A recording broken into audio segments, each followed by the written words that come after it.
Je vais passer à l'expérience du groupe Partouche qui est bien différente et dans un autre contexte. Vous allez le découvrir. On vient avec Michelin d'entendre un témoignage dans un contexte de restructuration, de changement d'appareils de production et donc de transition professionnelle massive qui concernait plus de 600 personnes et plus d'une centaine de personnes au titre de la VAE. Là, on va parler de développement dans un contexte à nouveau de crise sanitaire puisqu'elle impacte tout le monde. Rebonjour Benjamin. Vous nous dites quelques mots du groupe Partouche et puis même question qu'à Christian Minguet, comment vous vivez de l'intérieur cette crise sanitaire et ses impacts pour l'activité du groupe? Oui, bonjour à tout le monde. Sans transition, on passe du monde de l'industrie au monde des services. Des groupes Partouche, ça serait l'air dans les pneus de Michelin, puisque le groupe Partouche vend finalement du bien-être, du rêve, des choses qui sont un peu intangibles. Le groupe a bientôt 50 ans d'existence, c'est un groupe familial, 38 casinos, plus 4 à l'étranger, donc 42 sites, c'est 60 restaurants, brasseries et restaurants. On a 17 hôtels, sur le slide c'est 12, mais il faut en rajouter 5 qui vont de 3 à 5 étoiles. Nous avons 5 spas, 2 golfs et puis petit à petit une orientation vers le bien-être puisqu'on a fait l'acquisition l'an dernier d'une chaîne qui s'appelle La Pensée Sauvage, qui est plus de la cure, etc., des choses comme ça autour du bien-être. Donc groupe essentiellement français avec un chiffre d'affaires de 430 millions d'euros sur 2019 parce que 2020 est une année quand même très, très particulière. Nous avons 4200 collaborateurs, dont à peu près les 2/3 ont moins de 45 ans. Sur ces 4200 collaborateurs, 3405 pour être précis ont suivi une formation en 2020. Un groupe finalement assez solide, très implanté, ancrage local très fort. Nous sommes principalement des délégations de services publics dans les communes qui nous accueillent. L'ancrage fort et solidité du groupe, ça veut dire par rapport aux collaborateurs, 4% de temps partiel, 96% de salariés en contrat à durée indéterminée, un centre de formation interne qui preste principalement des formations sur les métiers très spécifiques qui sont les métiers des jeux, qui sont peu connus, mais qui sont des métiers à part entière et qui demandent des compétences très, très particulières qu'on trouve difficilement ailleurs. Que vous dire encore sur le groupe? Nos valeurs disent un peu ce qu'on est finalement. On dit que nous sommes des casinotiers dynamiques, engagés et conviviaux. La convivialité, c'est au cœur finalement de notre ADN.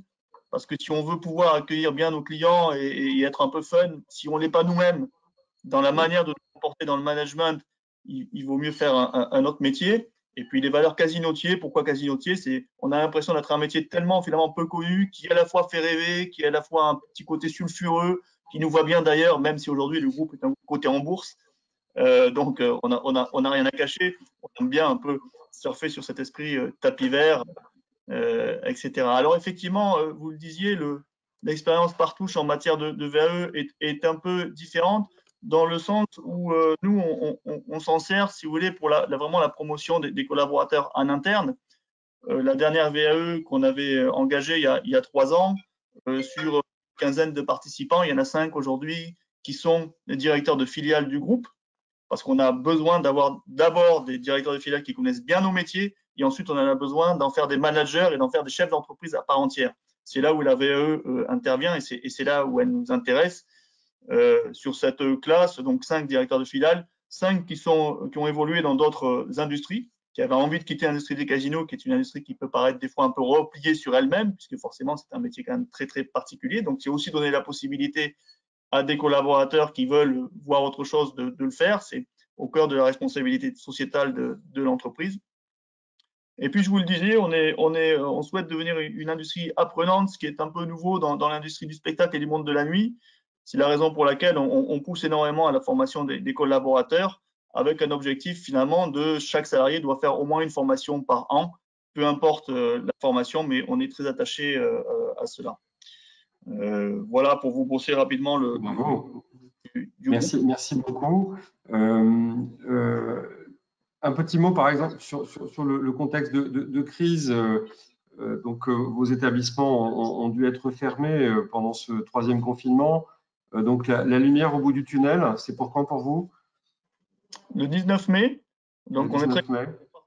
Notre expérience de l'an dernier nous a démontré que en sortie de crise, les clients ont vraiment envie de s'amuser, d'avoir un peu de fun, de penser à autre chose. Je vous confirme. Voilà, donc la problématique du moment dans le groupe, c'est comment est-ce qu'on va arriver à accueillir tout le monde le 19 mai. Parce qu'on s'attend vraiment à un flux énorme, un trafic énorme de clients. Et en termes de prévision, c'est pas simple à organiser. Il faut que tous les collaborateurs reviennent. Certains sont partis depuis 6 mois. Mais on a bon espoir. Le sondage interne qu'on a fait dans le groupe, auquel 3000 collaborateurs ont répondu, 98% des collaborateurs ont envie de reprendre le boulot et font confiance à l'entreprise.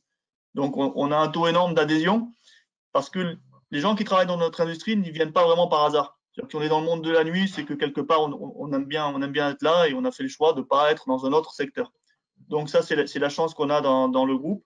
Puis on est assez attractif, donc on arrive à attirer aussi pas mal de talents assez facilement. On n'a pas cette problématique, donc ça, c'est pas mal.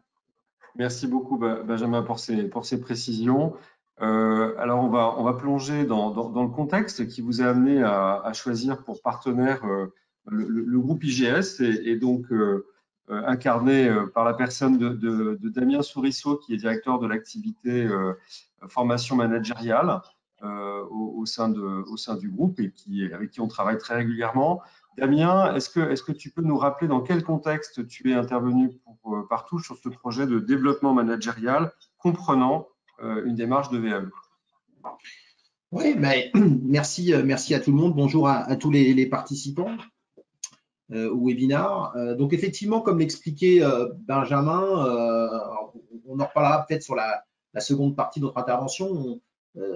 La relation entre le groupe IGS et Partouche s'est fait par l'intermédiaire de l'OPCO.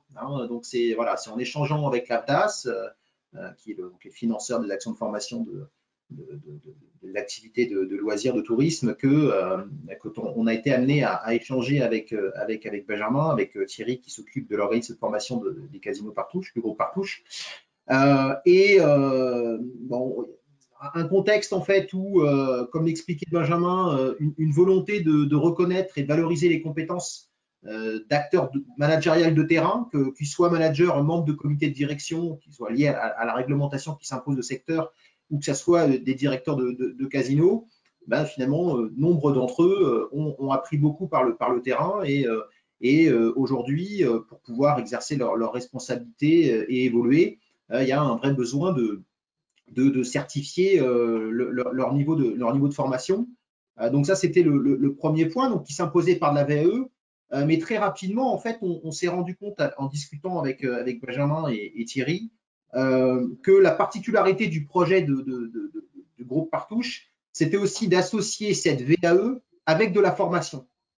Et alors qu'au départ, on était parti pour faire de la VAE collective, vous allez le voir après sur nos blocs de compétences qui sont associés à chacun des titres sur l'ensemble des blocs de compétences des titres, on s'est rendu compte en fait qu'il fallait qu'on construise un dispositif mixte qui est associé donc en approche multimodale, des blocs de compétences validés par de la VAE. Donc, on est, comme l'expliquait Yann tout à l'heure, Yann Firmin, sur une approche VAE partielle. Et puis, des blocs de compétences où, là, on allait rentrer beaucoup plus en profondeur dans la partie formation pour justement, cette fois-ci, ces blocs de compétences, leur faire prendre beaucoup plus de recul, monter en compétences sur les connaissances qui sont associées à chacun de ces blocs et aux pratiques professionnelles, et donc les valider par un dispositif de formation, certification plus ordinaire. Voilà. Alors pour ça, on a d'abord eu un travail d'analyse de ce qu'on propose nous sur notre filière management d'entreprise. Donc là, vous le voyez, notre montée en compétences progressive en termes de diplôme entre le bac plus 2 office manager et puis le dirigeant entrepreneur à bac plus 5.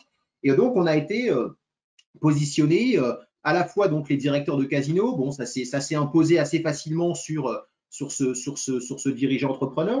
On en a parlé avec Benjamin. Ils ont une capacité, c'est des vrais business développeurs en fait, les directeurs de casinos chez Partouche. Et donc il y a cette dimension innovation, il y a cette dimension entrepreneuriat sur leur territoire. Et donc évidemment le diplôme dirigeant entrepreneur était complètement adapté à la cible des directeurs de casinos. Et puis de l'autre côté, on a eu un échange avec Benjamin et Thierry, avec l'AFDAS aussi, qui nous a aidé à prendre du recul sur à quel niveau on mettait le positionnement de l'encadrement intermédiaire, donc ces managers intermédiaires en casino qui s'appellent membres de comité de direction. Et donc, on a fait le choix de partir sur un bac+3 en s'appuyant sur un titre de niveau 6. Et là, encore une fois, en regardant sur les 4 blocs de compétences, quels étaient les blocs de compétences qu'on allait pouvoir proposer en VAE collective par de la VAE partielle et quels allaient être les blocs de compétences qu'on allait pouvoir accompagner par la certification. Donc, ça nous a permis d'aboutir à ce dispositif de formation. Alors, serpentin, 4 étapes. On a une première étape autour d'un assessment. On ne l'a peut-être pas assez précisé, mais à l'IGS, on a bien sûr, dans l'optique de VAE, on a le dossier de recevabilité, mais on a toute une phase amont où on a passé, en fait, que ce soit pour les directeurs de casino ou les membres de comité de direction, on a une démarche d'assessment avec un outil de positionnement par rapport à un référentiel de compétences et un deuxième outil avec la solution Assess First qui nous permet de connaître un peu plus le profil d'apprentissage, le profil managérial, le profil d'évolution du collaborateur. Et le mixte des deux nous a permis ensuite de construire le dispositif de formation. Et donc, bon, là, vous le voyez très rapidement schématisé. On avance par bloc de compétences.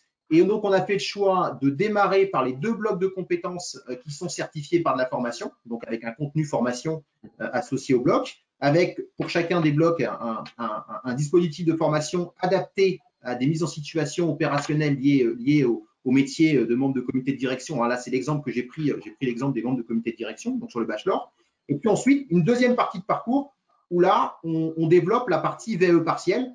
Et là, c'est où là, Catherine, avec son équipe, prend en main le groupe là, on a 12 personnes qui sont concernées par cette opération, prend en main le groupe pour les accompagner sur la VAE partielle. Alors justement, on va rentrer dans ce deuxième partie de parcours qui nous concerne un petit peu plus aujourd'hui sur cette VAE collective partielle, où en fait, vous le voyez, et je l'ai expliqué dans la partie contexte, la demande aussi de Benjamin et de Thierry, c'était de construire un dispositif mixte. C'est-à-dire, vous le voyez sur la partie droite de l'écran, vous avez on a un accompagnement, et Catherine en reparlera tout à l'heure, d'accompagnement individuel de 7 heures par bloc. On arrive à la rédaction d'une quinzaine de pages pour valoriser les compétences qui sont associées au bloc. Mais la demande de Benjamin et Thierry, c'était aussi de faire prendre du recul à ces managers sur des pratiques quotidiennes. Et donc, on a construit un dispositif de formation présentiel et distanciel qui permet 2 sujets. On prend de la hauteur, on monte en compétences. Et au travers de ce qui est vu en formation, ça va permettre aussi à ces managers de quelque part de mettre des mots sur des pratiques qu'ils réalisent tous les jours dans leur quotidien. Là, j'ai pris l'exemple du bloc manager les équipes, qui va leur permettre aussi de constituer leur portefeuille de preuves. Voilà, donc ça, c'est l'exemple d'un bloc de compétences où finalement, on est dans un processus de VAE partiel et on mixe formation et accompagnement individuel VAE. Je vais permettre de t'interrompre, Damien. Tu viens d'utiliser le mot portefeuille de preuves. Tout à l'heure, on parlait de plateau technique. Et donc, on imaginait bien que dans le cadre d'un métier manufacturier, c'est-à-dire qu'on fait avec ses mains, on est sur un process technique, on a une réalisation à la main, manufacture. Dans un contexte tertiaire, le portefeuille de preuves, c'est quoi? C'est démontrer qu'on a des réalisations, c'est ça? Alors, c'est le même procédé. Je peux peut-être, Catherine, si tu veux l'expliquer comment toi tu accompagnes sur ce sujet-là, c'est plus on en parlera après, mais juste en 2 mots, Damien. Mais c'est vrai que nous, les formateurs, les coachs qui accompagnent les stagiaires sont là pour identifier des situations managériales, si je prends l'exemple de manager cette équipe d'entreprise, sur lequel on va, au-delà de la description, analyser en quoi ces situations de management de tous les jours se rapprochent du référentiel de compétences, du bloc qui est visé par la certification. Voilà. Merci beaucoup, Damien. Alors, et donc, oui. Juste, voilà, si tu peux juste terminer par le dernier slide. Il y a un petit décalage, là. Ouais. Voilà. Justement, voilà, là, on découvre finalement le dispositif global de certification pour ces managers membres de comité de direction. En fait, vous voyez, c'est les 2 premiers blocs qui sont validés par un dispositif de formation et de certification qu'on va retrouver classique quand on part sur un parcours intra en formation. Et puis, ces 2 derniers blocs qui, pour le bloc développer l'activité commerciale et manager les équipes, sont validés par ce dispositif de VAE. Alors, et c'est là, juste pour faire repasser la parole à Benjamin. Benjamin parlait de culture d'entreprise, parlait on aime bien miser sur les tapis, etc. y compris dans la formalisation de notre offre et dans la façon dont on a communiqué vis-à-vis des membres de comité de direction. Vous voyez que là, j'ai extrait ce slide. C'est un slide qu'on a présenté aux personnes qui potentiellement pouvaient intégrer le parcours. Et effectivement, je pense que Benjamin pourra confirmer, mais on s'est retrouvé à la fois dans ce système de valeurs partout chez IGS dans la façon de monter cette opération. Oui, effectivement, une des clés du succès aussi dans ce genre de projet, c'est de coller à la culture du groupe, de ne pas se mentir. Et dès le début, c'est vrai qu'avec la IGS, c'était très important de dire l'IGS connaît comment on voit les choses, comment on fonctionne. Et quand vous parliez de sur-mesure, c'est aussi du sur-mesure adapté vraiment à la culture et à nos pratiques. Et ça, c'est important pour susciter aussi l'intérêt des collaborateurs et l'envie de candidater. Puisque en plus tout le monde n'a pas été reçu, pardon, c'est important de faire un peu de teasing aussi. Enfin, faut que les gens ceux qui n'ont pas été reçus referont une session prochaine. Mais voilà, on a créé une vraie envie collective. Voilà, mais parce qu'effectivement, ça passe aussi par de la com interne bien faite qui donne envie aux collaborateurs de dire tiens, c'est pour moi.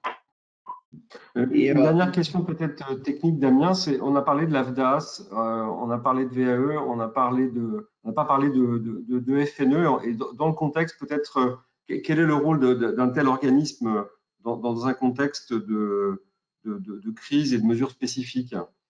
L'AFDAS, il a une double approche. Il a une approche autour de quelque part identifier entre l'entreprise et l'organisme de formation, le groupe IGS, finalement, c'est une partie ingénierie pédagogique parce que c'est quel est le bon référentiel de formation qui va permettre notamment à Partouche, qui a une logique de progressivité dans ses diplômes par niveau de management. Et donc ça, c'est vrai que l'AFDAS nous a énormément aidé à travailler avec Partouche et à identifier quels étaient les diplômes qui allaient pouvoir être cibles par rapport au projet de Benjamin.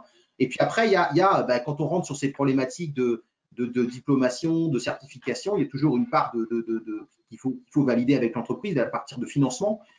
Et donc, on a été amené vraiment en réunion tripartite avec l'AFDAS, avec Benjamin et avec nous à l'IGS, identifier quel allait être le meilleur dispositif pour accompagner financièrement la solution. Bon, il se trouve qu'on a démarré le parcours sur le premier trimestre, voilà, donc alors que le Casino Partouche était encore en activité de chômage partiel, et donc au regard de l'objectif qui était de monter en compétences, de valorisation des compétences et le lien par rapport à l'évolution de la stratégie de Partouche en termes d'innovation, de développement, ça a fait partie des projets qui ont été ciblés par l'AFDAS pour être accompagnés via le FNE. Donc c'est ce dispositif-là qui a été privilégié pour financer la partie membre comité de direction et l'autre projet dont je n'ai pas parlé, mais les directeurs de casino. Ce qu'il faut simplement souligner, c'est que le projet, au début, ne prenait pas en compte le FNE, on l'aurait fait de toute manière, mais le fait d'avoir l'opportunité de passer en FNE et la réactivité de l'IGS a permis finalement de faire une course de vitesse, puisqu'on reprend l'activité le 19 mai et on a réussi à commencer avant. Donc l'IGS a été assez réactif sur le coup. Donc ça nous a permis effectivement de tout passer en FNE.